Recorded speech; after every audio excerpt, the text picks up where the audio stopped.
Hey learners, this is Dr. Rishi from the Learners Academy. Today we are going to go through some difficult sums from the chapter Quadratic Equations. Now let us solve some examples from exercise 5D. So the first example is x square minus 6x is equal to 27. So we have to solve it using the formula. So this is the quadratic formula that we studied in the previous video, wherein we had x is equal to minus b plus minus root of b square minus 4ac divided by 2a. Now it is always advisable to calculate the value of the discriminant, that is b square minus 4ac, beforehand, because then it would help you to know whether the roots exist or not. So the first thing we are going to do is put it in the in the standard quadratic equation form, that is ax square plus bx plus c is equal to 0. We are going to compare it. So first we need it to be in this form, that is both a, b and c on this side of the equal to sign. So first we are going to take this 27 on this side and get this as our equation, that is x square minus 6x minus 27 is equal to 0. We compare it, we get a is equal to 1, b is equal to minus 6 and c is equal to minus 27. Now the first thing first, I told you we find the value of b square minus 4ac. So b square here is minus 6 square minus 4 times 1 times minus 27. So here we get root of 36 plus 108, which is equal to root of 144, which is a perfect square, so we can use it directly. So we will put in these values in the equation and we get the final answer at 6 plus minus 12 upon 2, which would be 6 plus 12 upon 2 or 6 minus 12 upon 2. So 6 plus 12 is 18, 18 by 2 is 9, and 6 minus 12 is 6, minus 6 divided by 2 is minus 3, giving me my final answer. Let's see the next sum. This is question number 1, so sub question 3. So we have to solve the equation x square plus 6x minus 10. Now this equation can also be solved, the previous one that we did, it can also be solved with splitting the middle term. However, this is an easier method to solve it. So we would be going with this method. Now here also we have the same thing. Now here easier, it's slightly easier sum because the 10 is on the same side, so it would reduce one step. So all we have to do is compare it with ax square plus bx plus c, get the value of a as 1, b as 6 and c as minus 10. We put in the values. Now we can see that it is 6 square minus 4 times 6 square minus 40, 6 square plus 40, so it is going to be 76. We can calculate in our mind as well. Now this is to be done generally on the rough work, the one that I gave you in the previous case.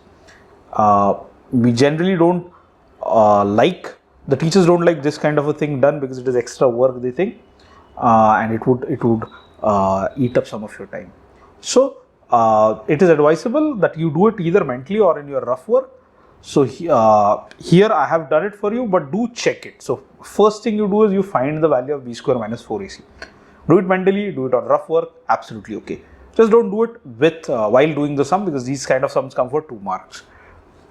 So we get minus 6 plus minus root of, so this is b square minus 4 times minus 10, minus 1 times minus 10 gives me root of 76.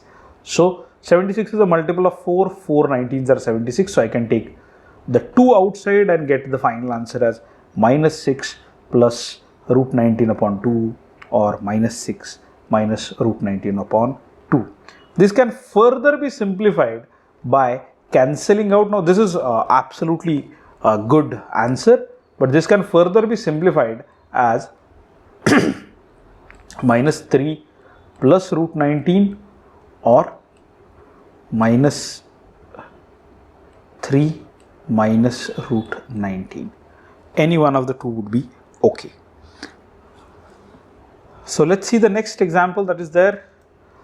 So we get, now this is a slightly trickier one because you see it has all the fractions associated with it, and in my experience most of the students I have found they do struggle slightly when it comes to fractions.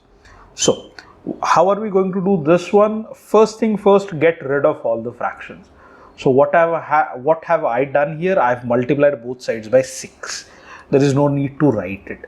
You can straight away, particularly in this topic, there is no need to write it. You can straight away multiply it and get rid of all the denominators. So 6x, 2 upon 3x becomes 4x when multiplied by 6. So I'll just do it for you here. So it would be 6 times 2 by 3 x is equal to 6 times minus 1 by 6 x square minus 6 times 1 by 3. So this would get cancelled with this, give me 2 here. This would get cancelled with this, give me 1 here, and this would get cancelled with this and give me 1 here. I'd end up with 4x is equal to minus x square minus 2. Taking these two on this side, इसका sign भी plus होएगा, इसका sign भी plus हो जाएगा. So we get this as our answer. Now, so we will be comparing it with ax square plus bx plus c, and it would give me a is equal to 1, b is equal to 4, and c is equal to 2. Putting in the values, I can mentally calculate that my discriminant is not equal to negative. So I'd get it as 4 square minus 4 times 2. So that's 16 minus 8. So it is 8. So I end up with minus 4 plus minus root of 8 upon 2. Now plus 4 can be replaced by 8 can be replaced by 2 root 2. So I can straight away finish it off with minus 4 plus minus root of 2 root 2 upon 2. Now I can get the 2 common and get this as my answer. Now here they've used it as plus or minus. Again, exam oriented tip, write the final answer as minus 2 plus root 2 or minus 2 minus root 2. Now next thing we have is again this one. Now you see here there was just multiplying by 6. Here it's a larger number, either 15 hai, either 3 hai, either 3 hai. Yeah, so we do exactly the same thing. In this case we are going to multiply it by 15. Okay, जैसे पहले वाले में किया था वैसे यहाँ पर थोड़ा बड़ा वाले नंबर से मल्टीप्लाइड है 15, नॉट अ बिग डील. सो 15 से इसको मल्टीप्लाई करेंगे तो एक्स स्क्वायर आ जाएगा, इसको करेंगे तो 3 और 3 कैंसिल हो जाएगा, 5 5 25 आ जाएगा, और इसको करेंगे तो 3 3 कैंसिल हो जाएगा, 5 to the 10 आ जाएगा. And we end up with x square minus 10x plus 25 is equal to 0 और a is equal to 1, b is equal to minus 10 and c is equal to 25. So मेरा b का square है 100, तो 100 minus मेरे को करना है 4 times 25. This is the first time that it has appeared that the value of our discriminant is equal to 0. Value of discriminant 0 है, मतलब क्या, अपना एक ही रूट आएगा, दो अलग अलग रूट्स नहीं आएंगे. Again, very crucial thing, we studied it in the first part of the series. So my final answer would be 5. So there would be only one answer for this particular quadratic equation, and that would be 5. So basically there are two answers, two roots, and both of them are coinciding at the point 5. आगे देखते हैं. तो this is again question number 1 solve example number 9. इसमें एक और चीज अभी addition हो गया, there is a root here. तो अभी ये वाले को कैसे सॉल्व करेंगे? रूट जब भी आता है, I have seen literally my 90% of my class struggling in quadratic equation जब भी उनके क्वेश्चन में रूट आता है, because they, I don't know what happens, but they just freak out, they just find it कि यार ये कैसे करेंगे, इसको क्या करेंगे, इसके साथ क्या करेंगे. Or obviously splitting the middle term though would be very difficult with this. So here we have तो पहले तो इसको, ये x का मल्टीपल है तो इसको इस साइड में लेके आओ, तो we get x square minus 2 root 2x minus 6 is equal to 0. मेरा a 1 बन गया, 2 minus 2 बन गया, और c 6 बन गया. Put in the values here. 2 root 2 का स्क्वायर है तो 2 का स्क्वायर है 4 और root 2 का स्क्वायर है 2, तो वो हो जाएगा 2 root 2 का स्क्वायर हो जाएगा 8, और ये हो जाएगा plus 24, giving me the final answer as 32, root 32. So it would be 2√2 plus minus √32. अभी √32 को भी मैं रिड्यूस करके लिख सकता हूँ एज 4√2. तो इसके बाद आ जाएगा मेरा answer. Just discard this part. या तो it would be the 2√2 plus 4√2 upon 2 और 2√2 माइनस 4√2 अपॉन 2. इन दोनों को ऐड कर दिया, 6√2 आ गया. तो ये 2 और ये 2 6 कैंसिल हो गया, इधर 3 आ गया. और इन दोनों को सब्ट्रैक्ट कर दिया तो -2 आ गया. तो इसको और इसको कैंसिल कर दिया, माइनस आ गया. So giving me 3√2 and -2 as my final answer. अभी नेक्स्ट वाला है वो और थोड़ा अजीब है. इसमें it's not a quadratic equation directly, it's an indirect quadratic equation. यहाँ पर क्या है तो x डिनोमिनेटर में है, so we have to make sure that we are going to get a quadratic equation. तो पहली चीज क्या है तो my first priority is to convert this whole damn thing into a single fraction. बहुत जरूरी है. इसको अगर ऐसे दो अलग अलग फ्रैक्शन रखेंगे तो प्रॉब्लम हो जाएगा. So I have to make the denominator same. तो इसका डिनोमिनेटर x है, इसका भी डिनोमिनेटर x बना दूंगा. तो it would become 4 - 3x upon x is equal to 5 upon 2x plus 3. दोनों को क्रॉस मल्टीप्लाई किया, इसको यहाँ पे लेके गया, इसको यहाँ पे लेके गया. I end up with 4 - 3x multiplied by 2x plus 3 is equal to 5x. इसको मल्टीप्लाई किया कैसे, इसको मल्टीप्लाई आउट किया कैसे, 4 multiplied by 2 is 8x, 4 multiplied by 3 is 12, -3 multiplied by 2 is 6x square and -3x multiplied by 3 is -9x. It is equal to 5x. सारों को एक side में लेके आया and I sorted it out and I got the final answer as 6x square plus 6x minus 12. अब ये काफ़ी बड़ा वाला नंबर है. You see they have their HCF can be taken as 6. तो 6 से सारों को डिवाइड कर दिया, x square plus x minus 2 मेरा फाइनल आंसर आ गया. A 1 हो गया, B 1 हो गया, C -2 हो गया. We can clearly see that 1 - 8 कुछ तो ऐसा आंसर आएगा तो it is not going to be 0. 1 - 9 8 answer आएगा तो इट कांट बी 0. तो I'll straight away use it in the formula and get the final answer as -1 plus minus root of 1 square minus 4 times 1 times -2 upon 2 times 1. So it would be -1 plus minus root of 9 upon 2, or it would be 1 plus minus 3 upon 2, or 1 plus 3 -1 plus 3 upon 2, or -1 minus 3 upon 2. दोनों को add करेंगे तो -2 आ जाएगा. दोनों को add करेंगे तो 2 आ जाएगा. 2/2 is 1. दोनों को ऐड करेंगे तो -4 आ जाएगा. -4/2 is -2. Now we come to we are coming to towards the end of this particular question. So फिर से रूट इंट्रोड्यूस हो गया है, पर अभी इधर रूट किसके साथ है तो a का वैल्यू जो है मेरा वो रूट में है. Previous case it was slightly easy because a का वैल्यू रूट में नहीं था, a का कोएफिशिएंट रूट में नहीं था. So first thing I compare it, I get a का वैल्यू एज 6, b का वैल्यू एज -4 एंड c का वैल्यू एज -2√6. a का वैल्यू एज √6, b का वैल्यू एज 4, b का वैल्यू एज -4 and c का value as -2√6. Put it in the formula. तो ये minus of -4 है तो +4 हो जाएगा. प्लस माइनस 4 स्क्वायर है, -4 स्क्वायर है तो +16 हो गया. और ये हो गया 4 मल्टीप्लाइड बाई 2 8, 8 6 हज़ार, तो ये हो गया 48. गिविंग मी, दोनों प्लस है तो giving me the answer equal to 64. Okay, अब ये काफ़ी इंटरेस्टिंग चीज़ है because 64 is a perfect square. तो परफेक्ट स्क्वायर आ गया मेरा. तो ये हो गया 4 + -8 अपॉन 2√6, और इट इज़ 4 + 8 अपॉन 2√6 और 4 - 8 अपॉन 2√6. अभी दोनों चीज़ों में 2 कॉमन है तो we can cancel it out. इन दोनों को ऐड कर दिया तो 12 आ गया. 12 का हाफ है 6, तो इसलिए वो 6 अपॉन √6 आ गया. और इसका आंसर आ गया -2 upon √6. Now many students stop here. और फिर वो आते मेरे पास और मेरे को बोलते कि सर ये आंसर जो बुक में दिया है वो और ये आंसर मैच नहीं कर रहा, टैली नहीं कर रहा. सो व्हाट इज द प्रॉब्लम. तो ये एक्चुअल आंसर है. ऐसा क्यों है? बिकॉज 9th में अपने को सिखाया गया था कि denominators can not be irrational. तो यहाँ पे देखिए तो वो छोटी सी ट्रिक अपने को यूज करनी है. We have to rationalise the denominator. तो अभी इसको रैशनलाइज कैसे करेंगे अपन. तो it would be 6 upon √6 multiplied by √6 upon √6.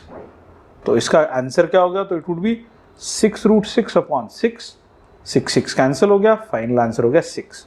तो ये 6 और 6 अपॉन √6 और ये √6, सॉरी फाइनल आंसर हो गया √6। तो ये 6 अपॉन √6 और ये √6 are exactly the same way इसके साथ भी करेंगे।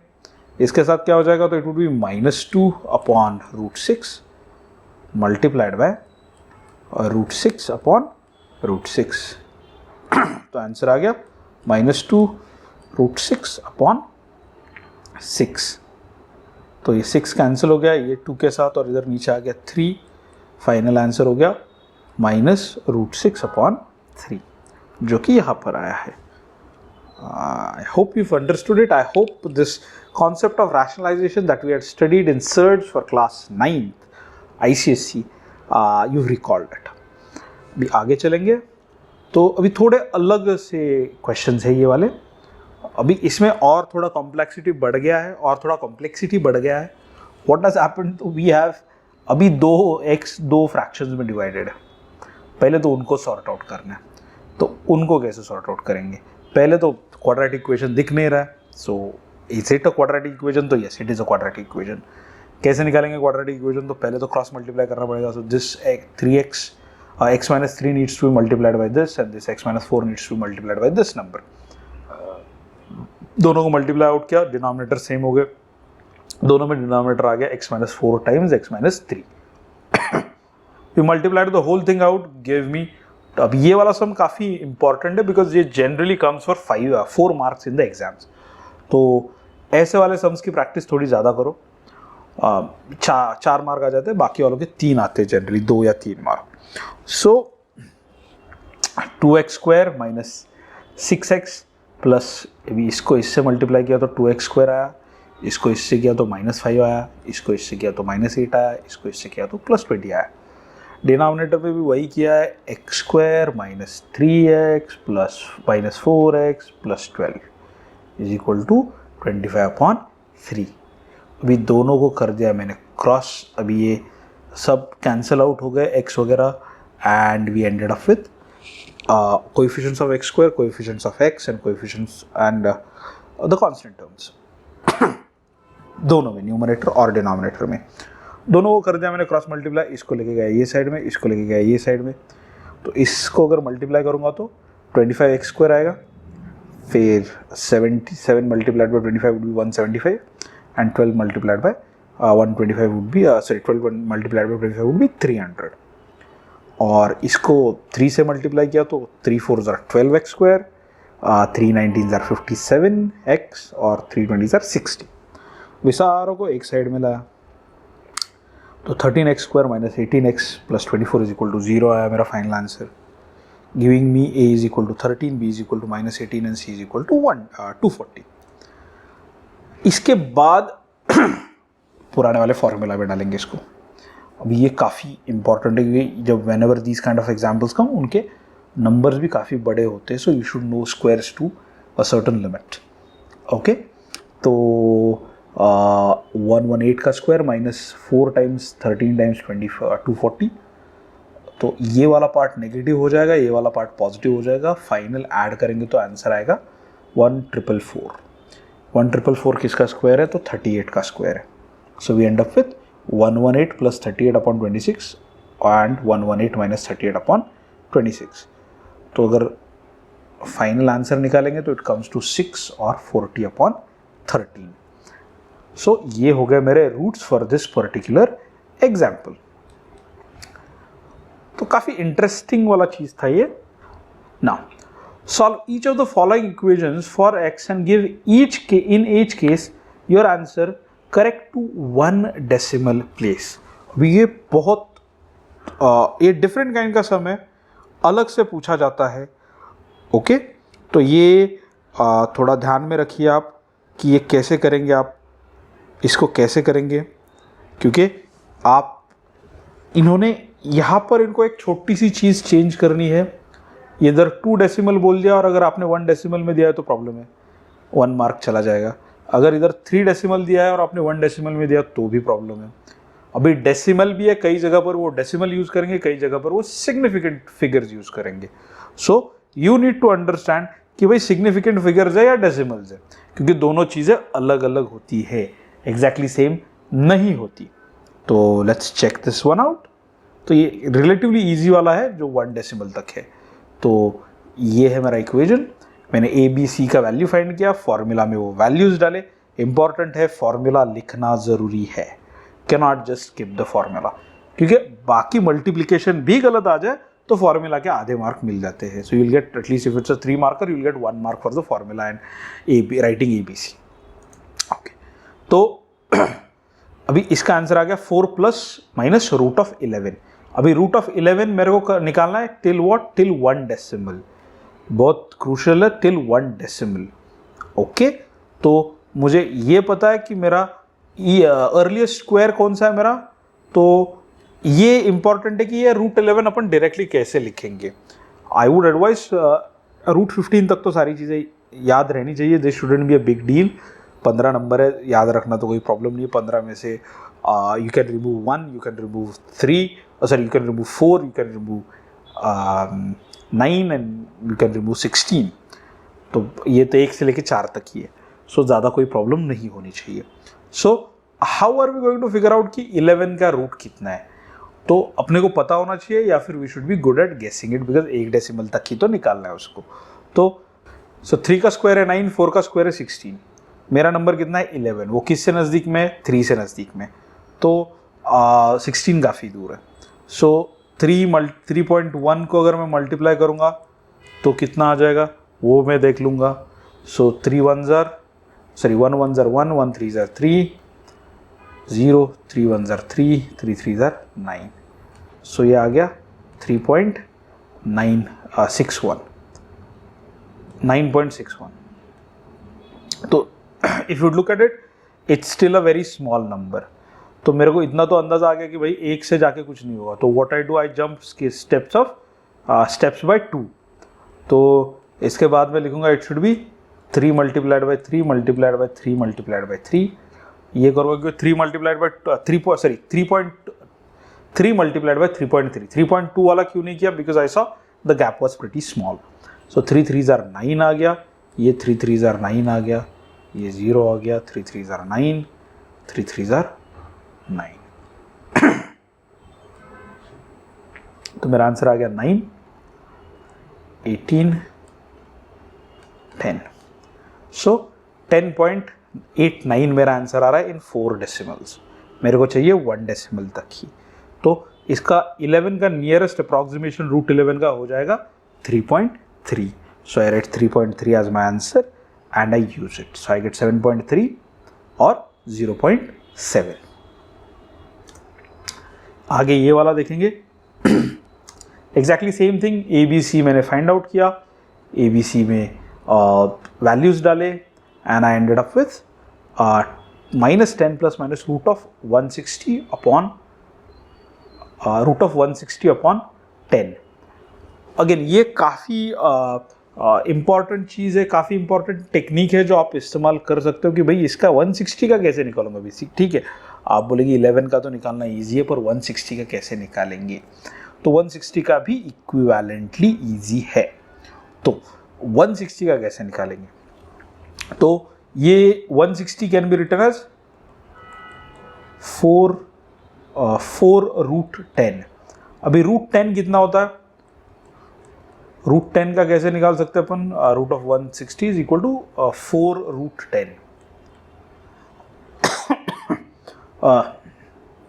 ओके, सो √10 कितना होगा, तो √10 होगा लिटरली 3.14। ये अगेन ये बहुत इंपॉर्टेंट ट्रिक है जो आप बहुत जगह पर यूज कर सकते हो, इंक्लूडिंग योर मेंसुरेशंस, कि अगर आप π² लोगे तो it is almost equal to 10।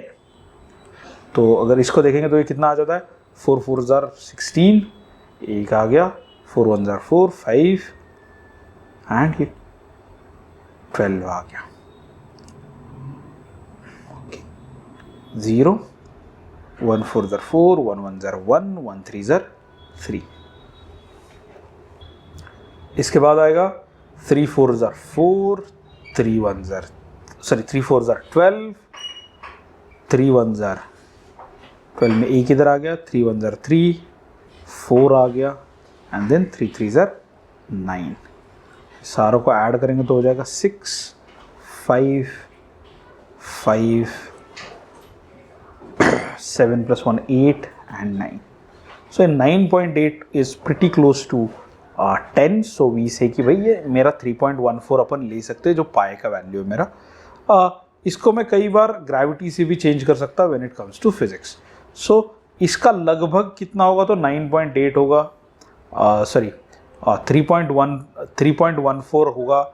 3.2 लेंगे तो वो थोड़ा ज़्यादा होगा, 3.2 नहीं लेंगे 3.15 भी ले सकते. 3.15 is also better approximation I think. तो अगर अपन सीधा सीधा 4 को मल्टीप्लाई करेंगे 3.14 से तो मेरा आंसर आ जाएगा 4 4s are 16, एक आ गया 4 1s are 4 5 एंड ये आ गया 12. ओके, तो मेरा अप्रॉक्सीमेशन आ रहा है 12.56. 12.56 है, पर मेरे को कितने डेसिमल तक चाहिए? सिंगल डेसिमल तक. तो इट कम्स टू 12.6 बिकॉज ये 5 6 है तो राउंड ऑफ हो जाएगा नेक्स्ट डिजिट पे. So it gives me -10 plus minus 12.6 upon 10 and -10 minus 12.6 upon 10. इधर सब्ट्रैक्शन हो जाएगा तो आंसर वुड बी 0.26 और इधर एडिशन हो जाएगा because both of them have same science. So हो जाएगा -2.26. तो फाइनल आंसर कितने हो जाएंगे मेरे पास? तो फाइनल आंसर आ जाएगा, अभी मेरे को कितने तक चाहिए? मेरे को चाहिए 1 डेसिमल तक. सो 1 डेसिमल में इसको कन्वर्ट करना पड़ेगा मेरे को क्योंकि अभी तो 2 डेसिमल्स है. तो मेरा फाइनल आंसर आ जाएगा 0.26 और -2.26. पर मुझे फाइनल आंसर चाहिए 1 डेसिमल तक, तो दैट वुड बी 0.3 बिकॉज इसका राउंड ऑफ 0.3 हो जाएगा और इसका राउंड ऑफ हो जाएगा 2.3. Okay, now the next one here we have 2 decimals till correct 2 decimals. तो थोड़ा और बेटर करना है अपने को इसको. तो अभी क्या होगा? 2x² - 10x + 5 = 0. A B C निकाला, फॉर्मूला में डाला, आंसर आ गया मेरा 10 ± √6/4.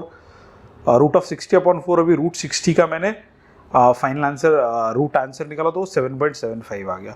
वो कैसे निकालेंगे? सेम वे जैसे अपन ने पहले किया था. We will check out nearest कौन से है इसके. तो 7 है और 64 है. और since it is closer to 64 तो मेरा आंसर भी 64 के नज़दीक मतलब √8 के नज़दीक होगा.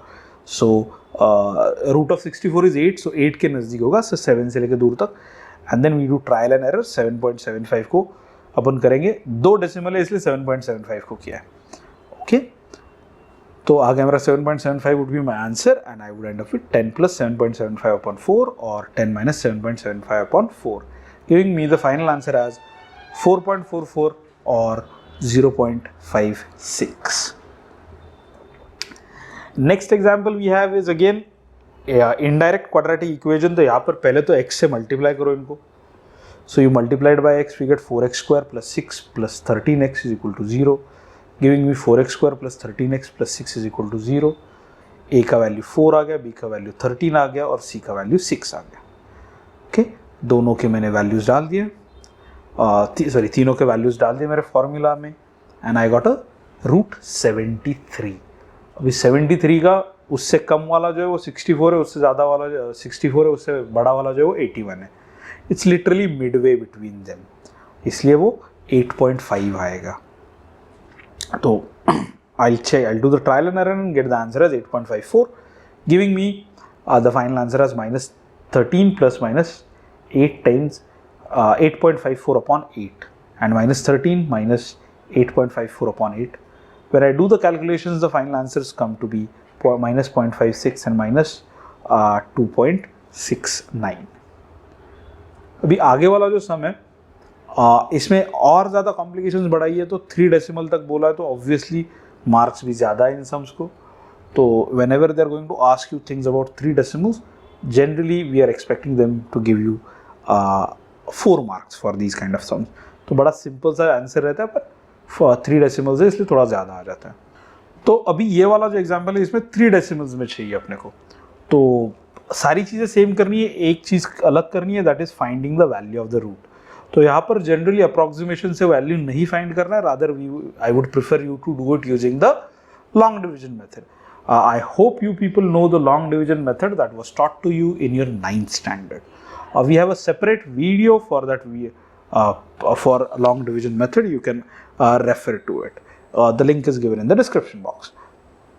Now, so A, B, C का वैल्यू निकाला, फॉर्मूला में डाला, and I get it as 12 plus minus root of 156 upon 6. Root of 156 का वैल्यू निकाला तो it comes out to be 12.489. अभी जब हम ये वैल्यू यूज़ करेंगे तो मेरा पहला वैल्यू आ जाएगा 4.082 और दूसरा वैल्यू आ जाएगा -0.082. सेम वे ये दूसरा वाला भी एग्जाम्पल सॉल्व किया है जिसमें 2x² + 11x + 4 है, A2 है, B11 है, C4 है. वैल्यूज डाल दिए, आंसर आ गया √89. √89 का भी अपन ने जब लॉन्ग डिवीजन से रूट निकाला तो इट कम्स टू बी 9.433. उसको यूज करेंगे और इसका फाइनल आंसर आ जाएगा -0.392 एंड -5.108. अभी आगे देखेंगे तो ये थोड़े और ही अलग टाइप के एग्जाम्पल्स है. Again these are not direct quadratic equations. तो इसमें क्या हो रहा है, तो इसमें ऐसे वाले सम्स दिए गए मेरे को. आई हैव x² - x और x² - x. इसका भी स्क्वायर है और ये x² - x है. तो first thing I am going to do is I am going to convert them into a quadratic equation that is x² - x is equal to y. ये डाल दिया इधर, मेरा आंसर आ गया y² + 5y + 4 is equal to 0. पहले तो मैं y का आंसर निकालूंगा, तो मेरा आंसर आ गया y + 4 multiplied by y + 1 is equal to 0. और अभी इस y को मैं रिप्लेस करूंगा मेरे x² - x से, तो मेरे पास आ गए दो क्वाड्रेटिक इक्वेशंस. अभी इन दोनों को अलग से सॉल्व करूंगा. सो फर्स्ट ये वाला इक्वेशन है जिसमें मेरा a है 1, b है -1 एंड c है 4. तो इनको ये वैल्यूज में डालूंगा एंड इधर देखेंगे तो मेरा जो फाइनल आंसर है उसमें एक √-15 आ रहा है, तो I need to reject it. I cannot find the value for it. Okay. अभी ये कहाँ पर अपन we could have also easily avoided this by directly finding the value of 15 or finding the value of the discriminant. ऐसे भी करेंगे तो कोई दिक्कत नहीं है, क्योंकि दोनों जगहों पर देखोगे आप तो रूट के नीचे एक नेगेटिव साइन आ रहा है and this needs to be rejected. So इसका मतलब क्या हुआ कि this equation does not have any roots. तो इसको रूट्स ही नहीं है. y का वैल्यूज आ जाएंगे पर x का पहले पार्ट के लिए रूट्स है पर दूसरे पार्ट्स के लिए रूट्स नहीं होंगे. तो ये वाले एग्जाम्पल्स भी कई बार आ जाते हैं बीच में all of a sudden and they take you by surprise. So be prepared for it. ये this is my personal favourite because ऐसे वाले एग्जाम्पल में बच्चे हमेशा गड़बड़ कर देते हैं बिकॉज उनको लगता है कि आसानी से सॉल्व हो जाएगा. ओके. अभी ये सॉल्व करने का एक बहुत बढ़िया वाला टेक्निक है. So first we have is x upon x - 3 and x - 3 upon x. दो चीज़ें. तो you see the second part is reciprocal of the first part. तो अगर मैं फर्स्ट पार्ट को y बोलूँगा तो दूसरा हो जाएगा 1 अपॉन y और मेरा इक्वेशन आ जाएगा y + 1 upon y is equal to 5/2. तो पहले तो इसको मेरे को क्वाड्रेटिक बनाना पड़ेगा. So I end up with 2y² + 1 upon y is equal to 5/2 और 2y² + 2 is equal to 5y और 2y² - 5y + 2 is equal to 0, giving me 2y² - 4y - y is equal to 2. तो अभी इसको मैंने फैक्टराइजेशन से solve किया पहले part को because it can be done easily. इसके लिए फॉर्मूला की ज़रूरत है नहीं. तो we end up with y - 2 times 2y - 1 is equal to 0 और y - 2 is equal to 0 and 2y - 1 is equal to 0. दोनों को वैल्यूज में डाल दिया. मेरा आंसर आ गया y is equal to 2 and y is equal to half. So I square both the sides. Now when I square both the sides तो अभी इसको तो ये तो लीनियर इक्वेशन बन जाता है. कैसे लीनियर इक्वेशन बन जाएगा? तो it is x upon x minus 3 is equal to 4, ये वाले को इस साइड में ले लूँगा तो it would be x is equal to 4x minus 12, अभी 12 को इधर x को इधर ले लूँगा तो 12 is equal to 4x minus 6 और 12 is equal to 3x, x is equal to 12/3 that's equal to 4। ये आ गया मेरा पहला आंसर। Same way I would expect you to solve this part. In case you have any queries, you are not able to solve it, please feel free to contact on the numbers that is given at the end of this video. Now, so ये थोड़ा सा अलग type से solve करेंगे, इसको generally formula method में नहीं आएगा ये, but this is also technique to solve quadratic equation. आगे वाला है solve the following quadratic equation and give your answer to correct 4 significant figures. अभी ये वाला थोड़ा और ज़्यादा अजीब है बिकॉज यहाँ पर वर्बियार्ज अलग है, यहाँ पर वर्बियार्ज यूज हुई है सिग्निफिकेंट फिगर्स ना कि डेसिमल्स। So what is the significant figures? There are separate rules for significant figures. पहली चीज़ ये है कि all the digits need to be non zero and वो डेसिमल के बाद में ही होना नेसेसरी नहीं है। तो अगर सिग्निफिकेंट फिगर्स लिखा है तो सारे नंबर्स काउंट होंगे। तो इसको कैसे करेंगे? ए बी सी का पहले तो वैल्यू निकालेंगे और ए फॉर्मूला में डाल देंगे। We end up with x is equal to 3 plus minus root of 89 upon 10। अभी रूट ऑफ 89 इससे पहले भी शायद से एक बार निकाल चुके थे अपन, तो it would B 3 plus minus 9.434 upon 10। तो अपन को आंसर निकालना है 4 सिग्निफिकेंट फिगर्स में, तो x का वैल्यू होगा 1.243 पहला वैल्यू होगा जब when I add it up and when I subtract it becomes minus 0.6434। ये मेरा दूसरा आंसर होगा। 4 सिग्निफिकेंट फिगर्स है इसलिए इसको 4 नॉन जीरो नंबर्स आने ज़रूरी है। अगर जीरो दो नॉन जीरो के बीच में आ जाएगा तो उसको सिग्निफिकेंट माना जाता है, डेसिमल के बाद तुरंत आ जाएगा तो भी माना जाता है, पर इस कंडीशन में ये जीरो माना नहीं जाएगा as a significant figure. So I have also added a small worksheet in my description box. Link for the worksheet is there. You can download it and solve it. In case you have any queries, please feel free to send a message on WhatsApp on this given number or scan the QR code. If you found this video interesting, please like it, share it with your friends and subscribe to our channel. This was Dr. Rishi from the Learners Academy. Thank you.